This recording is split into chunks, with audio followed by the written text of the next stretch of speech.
आप सबको पता है आज 7वीं सालगिरह है धारा 370 हटाए जाने पे। हम माननीय प्रधानमंत्री जी का धन्यवाद करना चाहते हैं। जिस तरीके से जम्मू कश्मीर में बदलाव आया, जिस तरीके से वो जो खानदानी राज है वो खत्म हो गया, हम उनके आभारी हैं। और आज हम उनको ये संदेश देना चाहते हैं पूरे देश को कि जिस तरीके से जम्मू कश्मीर में विलय हो गया, भारत के साथ इंटीग्रेट हो गया, हम खुशकिस्मत है कि हमारी जनरेशन है जिन्होंने धारा 370 को हटते हुए भी देखा है और 370 के होते हुए जुल्म भी देखा है। और बिल्कुल बहुत अमन की बात है। और जो जिस तरीके से पूरे देश का नागरिक को सम्मान और इज्जत मिला है, वही सम्मान और इज्जत हम लोग को भी यहाँ पे जम्मू कश्मीर के नागरिकों को भी मिला है।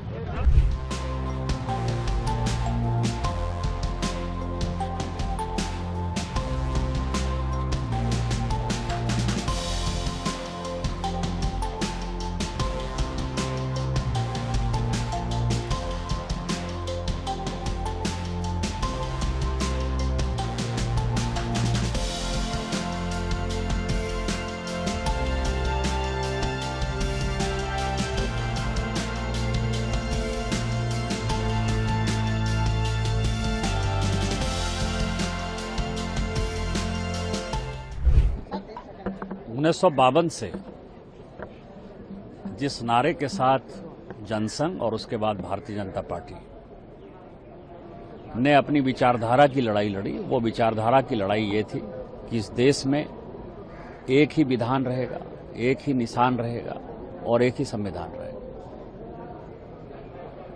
और उसके लिए हमने इंतजार किया 2019 तक, लड़ाई लड़ते रहे। जब माननीय मोदी जी इस देश के प्रधानमंत्री हुए, अमित शाह जी देश के गृह मंत्री हुए, हमने धारा 370 खत्म किया और उसके आधार पर आज जो है जम्मू कश्मीर भारत का अभिन्न अंग है। यदि इनको किसी चीज के लिए लड़ाई करना चाहिए, झगड़ा करना चाहिए, धरना करना चाहिए, प्रदर्शन करना चाहिए, तो ये जो 5 अगस्त है,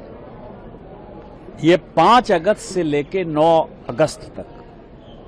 5 अगस्त से लेके 9 अगस्त तक 1953 में शेख अब्दुल्ला साहब कैसे जेल गए,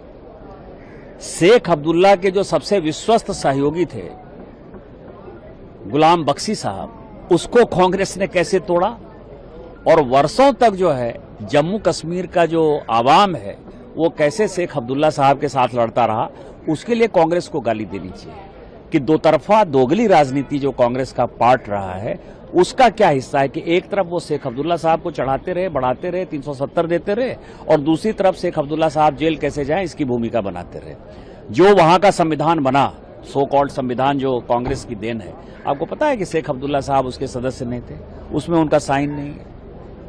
तो वो खुद ही धारा 370 के खिलाफ थे।